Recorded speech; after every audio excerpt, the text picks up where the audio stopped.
৭১-এর মুক্তিযুদ্ধের সময় বাংলাদেশের পাশে দাঁড়ানো খ্যাতনামা সাংবাদিক মার্ক টালি আর নেই। রোববার ভারতের নয়াদিল্লির একটি হাসপাতালে শেষ নিঃশ্বাস ত্যাগ করেন তিনি। মৃত্যুকালে তার বয়স হয়েছিল ৯০ বছর। মার্ক টালি গত শতকের ৬০-এর দশক থেকে শুরু করে দীর্ঘদিন বিবিসির ভারত ব্যুরো প্রধানের দায়িত্বে ছিলেন। বিবিসি থেকে অবসর নেয়ার পর ফ্রিল্যান্স সাংবাদিকতায় নিজেকে যুক্ত রেখেছিলেন তিনি। কিউব হোল্ডিংসের গল্পে সেই রেখাটি আঁকা হয়েছিল আজ থেকে ১ যুগ আগে।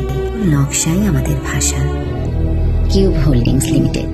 ভারতে বিবিসির হয়ে দায়িত্ব পালনের সময় ১৯৭১ সালে বাঙালির পাশে এসে দাঁড়িয়েছিলেন মার্ক টালি। তিনি তখন ছিলেন বিবিসির দক্ষিণ এশিয়া বিষয়ক সংবাদদাতা। সীমান্তবর্তী শরণার্থী শিবির এবং বিভিন্ন জেলা ঘুরে তিনি বাঙালিদের প্রকৃত দুর্দশার চিত্র আর যুদ্ধের খবর পাঠান। মার্ক টালির পাঠানো খবর বাংলাদেশের পক্ষে আন্তর্জাতিক জনমত গঠনে ভূমিকা রেখেছিল। এজন্য বাংলাদেশ সরকার তাকে মুক্তিযুদ্ধ মৈত্রী সম্মাননায় ভূষিত করে। ভারত সরকারও মার্ক টালিকে পদ্মশ্রী এবং পদ্মভূষণ সম্মাননায় ভূষিত করে। নিজ দেশ থেকেও তিনি পান নাইটহুড খেতাব।